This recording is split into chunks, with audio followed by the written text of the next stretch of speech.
BJP Hindutva প্রেম দেখালেও তারা যে প্রচন্ড বাঙালি বিদ্বেষী তা কিন্তু দিনের পর দিন তাদের কার্যকলাপের মধ্য দিয়ে ফুটে উঠেছে।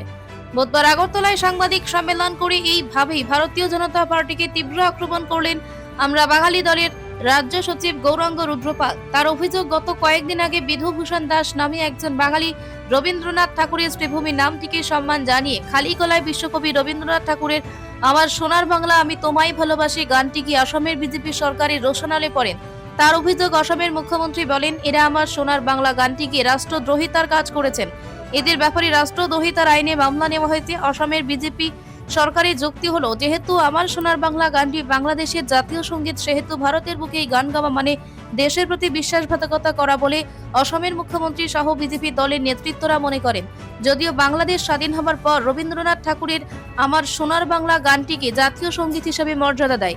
ভারতের জাতীয় সঙ্গীত গানটিও রবীন্দ্রনাথ ঠাকুরের লেখা। কিছুদিন আগে অসমের মুখ্যমন্ত্রী বলেন, অসমে যাদের মাতৃভাষা বাংলা হিসেবে লিখবে তারা ধরে নিতে হবে ওরা বাংলাদেশী। শুধু তাই নয়, কয়েক মাস আগে বিজেপির আইটি সেলের অমিত মালব্য বলেছেন, বাঙালির অস্তিত্ব থাকলেও বাংলা কোনো ভাষায় নয়।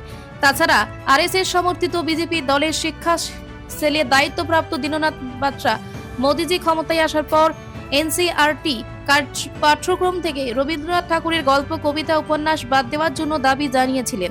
এমনকি বিজেপি দলের সংসদ সুব্রমণিয়ম স্বামী রবীন্দ্রনাথ ঠাকুরের লেখা জাতীয় সঙ্গীতটিকে পরিবর্তনের জন্য দাবি জানিয়েছিলেন বিজেপি দলের কেন্দ্রীয় নেতৃবৃন্দের কাছে। শুধু তাই নয়, বিজেপি হিন্দুত্ব প্রেম দেখালেও তারা যে প্রচন্ড বাঙালি বিদ্বেষী তা কিন্তু দিনের পর দিন তাদের কার্যকলাপের মধ্য দিয়ে ফুটে উঠেছে।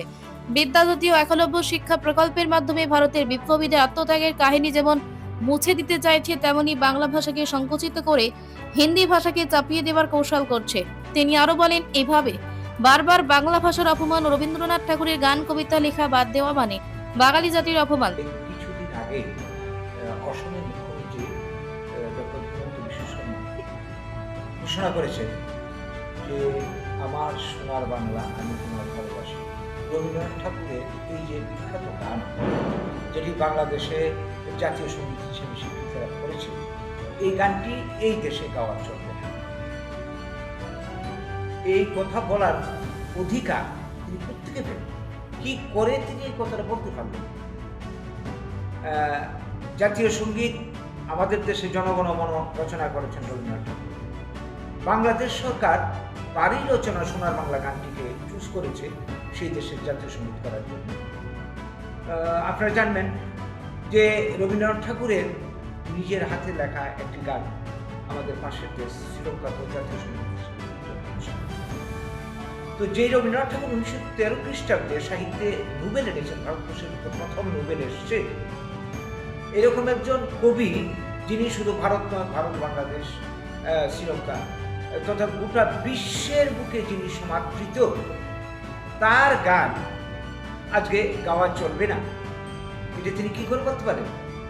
তিনি যুক্তি দেখিয়েছেন কি না, এই গান যেহেতু বাংলাদেশের জাতীয় সঙ্গীত, তাই আমাদের দেশে কেউ গাইলে এটা অনেকটা কি বলবো দেশদ্রোহিতার মতো হয়ে যায়।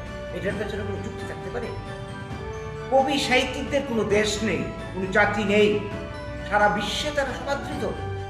তাদের গান, তাদের রচনা যে কেউ চুজ করতে পারে। এর জন্যে আমরা এই গানটা এখানে গাইতে পারবো না। এটা মানে কি? আসলে আমরা যা বুঝি, আসলে রবীন্দ্রনাথ ঠাকুর তথা বাংলা ভাষাকে এরা সহ্য করতে পারে না। আপনার তার যে আরো প্রমাণ রয়েছে, কিছুদিন আগে প্রায় মাস 3 আগে, 3.5 মাস হয়ে গেছে, অমিত মালব্য যিনি এখন দায়িত্বে রয়েছে, তিনি বলেছেন বাংলা কোনো ভাষা নেই, বাঙালি জাতি থাকলেও বাংলা ভাষা বলে কোনো ভাষা নাকি নেই। এবং দিল্লিতে এক পুলিশ অফিসার বলে দিয়েছেন তারপরে যে বাংলা ভাষা বাংলাদেশি ভাষা। এই যে বিষয়গুলি, আরও কত কথা বলবো। উত্তরপ্রদেশে গত বছর 3-4 আগে উত্তরপ্রদেশ সরকার রবীন্দ্রনাথের সমস্ত রচনা সিলেবাস থেকে, কারিকুলাম থেকে বাদ দিয়েছে। এই যে এনসিআরটি এসআরটি সিলেবাস, এখান থেকে রবীন্দ্রনাথের রচনা বাদ দেওয়ার প্রস্তাব হচ্ছে। এইভাবে আজকে আমরা যে লক্ষ্য করি, বাংলা ভাষা তথা বাঙালি জাতির পরিচয়কে শেষ করে দিয়ে জাতির সত্যকে ধ্বংস করার একটা চক্রান্ত গোটা দেশ জুড়ে চলছে। দীর্ঘদিন ধরে চলছে অনুপ্রবেশকারী নাম দিয়ে বাঙালিকে বিদেশি চিহ্নিত করার প্রক্রিয়া। আজ গোটা উত্তর পূর্বাঞ্চল জুড়ে ত্রিপুরা সহ নতুন একটা চক্রান্ত শুরু হয়েছে গোটা বাঙালি জাতিকে একটা যা কিছু হচ্ছে। এই দিনের এই সাংবাদিক সম্মেলনে এছাড়া উপস্থিত ছিলেন রাজ্য যুগ্ম প্রচার সচিব দুলাল ঘোষ, কেন্দ্রীয় কমিটির সদস্য অশোক কুমার দাস সহ আমরা বাঙালি দলের অন্যান্য নেতৃবৃন্দ।